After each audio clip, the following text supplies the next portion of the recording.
If you want to build a high-paying career in GRC, the certifications you choose matter. The right ones can accelerate your career and significantly increase your earning potential. Today, I'll show you which certifications actually move you forward and why. Let's jump in. Let's start with CISM, the Certified Information Security Manager. CISM is one of the strongest certifications you can get if your goal is to move into management, risk, or governance roles. What makes CISM so valuable is its focus on building and running security programs. It shows employers that you understand risk management, governance, and how to align security with business goals, which is exactly what companies look for in GRC professionals. It also has strong name recognition across industries, and it consistently leads to higher-level positions with better compensation. That's why CISM sits firmly in the S tier. Now let's move on to a very different level of certification. ISO 27001 Foundation gives you a solid introduction to the structure and principles behind an information security management system. It's a good starting point if you're new to GRC and want to understand how organizations build security processes. However, it's still an entry-level credential. It doesn't demonstrate practical implementation skills, and its impact on your career is relatively limited. It's useful, it builds your understanding, and it looks good on a junior profile, but it won't significantly change your trajectory by itself. That's why ISO 27001 Foundation sits in the B tier. Let's switch it up and look at a certification that provides real technical grounding. Security Plus plays a surprisingly important role in GRC. It gives you a strong technical foundation, not to make you an engineer, but to help you understand the technologies,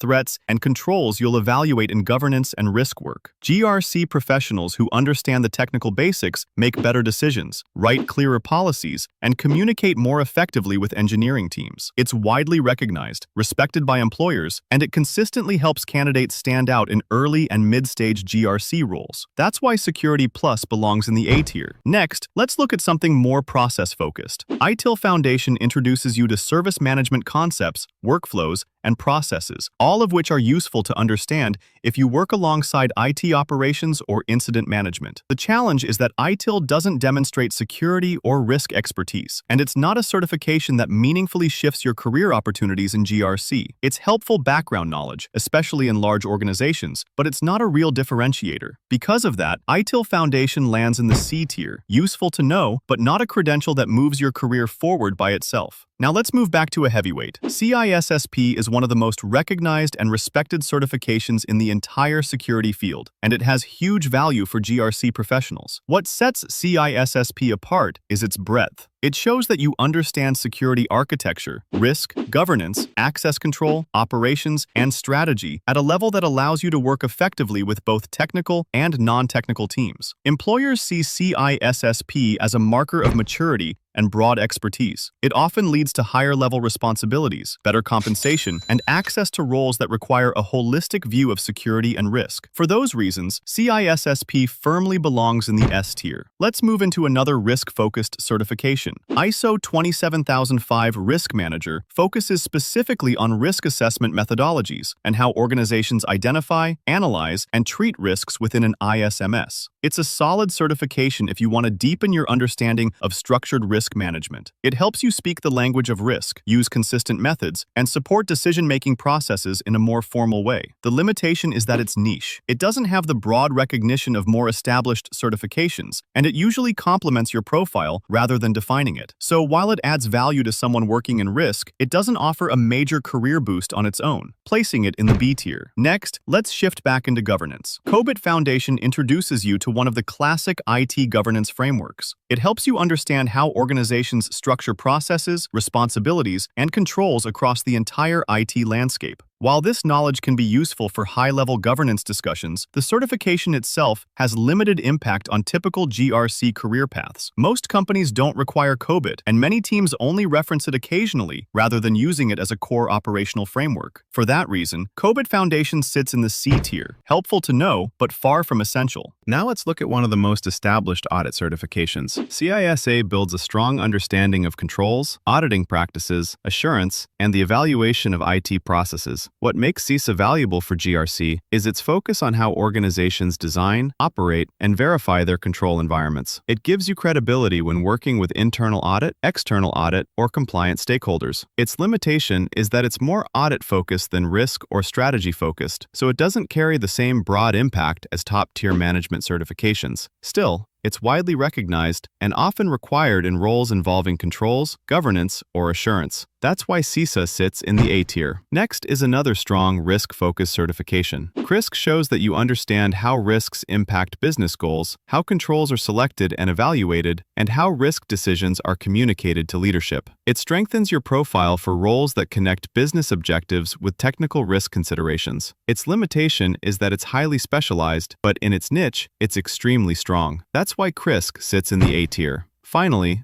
let's look at a certification focused on implementation. ISO 27001, Lead Implementer, shows that you can put an information security management system into practice, not just understand the theory. It demonstrates knowledge of policies, risk treatment, documentation, asset management, controls, and continuous improvement. While recognition varies by industry, it consistently strengthens a GRC profile and shows practical capability. That makes it a solid A-tier certification. And then there's the D tier. Some certifications simply don't add meaningful value to a GRC career. These include non-accredited online certificates, low-cost GRC courses, and programs without recognized standards or industry relevance. They might be fine for learning the basics, but they don't help you stand out or advance your career. That's why they belong in the D tier. If you found this helpful, feel free to subscribe for more security insights, career guidance, and practical breakdowns just like this. Thanks for watching.